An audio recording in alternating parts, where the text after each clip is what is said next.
भगूर पांढुर्ली रोडवरील राहुरी फाट्यावरील देवेंद्र पवार यांच्या सप्तशृंगी राईस मिलमध्ये अत्याधुनिक तंत्रज्ञान मशीनद्वारे गहू मेळा स्वच्छ साफसफाई करूनच भगूर पांढुर्ली रस्त्यावरील राहुरी फाट्यातील सप्तशृंगी राईस मिलचे मालक देवेंद्र प्रकाशेट पवार मोबाईल नंबर 9370180119 यांचा गेले 24 वर्षांपासून राईस मिल म्हणून तांदूळ साफसफाई करण्याचा व्यवसाय आहे। परंतु शेतकरी व्यापारी आग्रहास्तव याच ठिकाणी गहू साफसफाई करण्याचा धंदा सुरू केला आहे आणि मोठ्या प्रमाणात ग्राहक उपलब्ध झाला आहेच।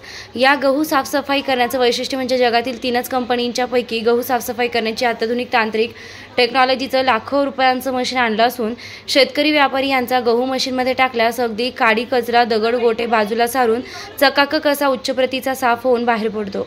महिलांना निवडणे साफ करण्याची गरज नाही, डायरेक्ट गिरणीत पीठ काढून घ्या। विशेष म्हणजे आजूबाजूच्या भगूरसह नाशिक तालुक्यातील पंचक्रोशीत अशी अत्याधुनिक टेक्नॉलॉजीची गहू साफ करण्याची कुठेही मशिनरी नसून फक्त देवेंद्र पवार यांच्या सप्तशृंगी राईस मिल सुरू आहे। तरी शेतकरी व्यापारी बांधवांनी एकदा भेट देऊन अनुभव घ्यावा असा मालक देवेंद्र प्रकाशेट पवार, तांत्रिक अभियंता कैलास तुकाराम यादव, मनोज कुंडारिया, किशोर वालझाडे यांनी केलाय। रोखोक पोलीस टाइम्स न्यूजसाठी संपादक विलास डी भालेराव, भगूर।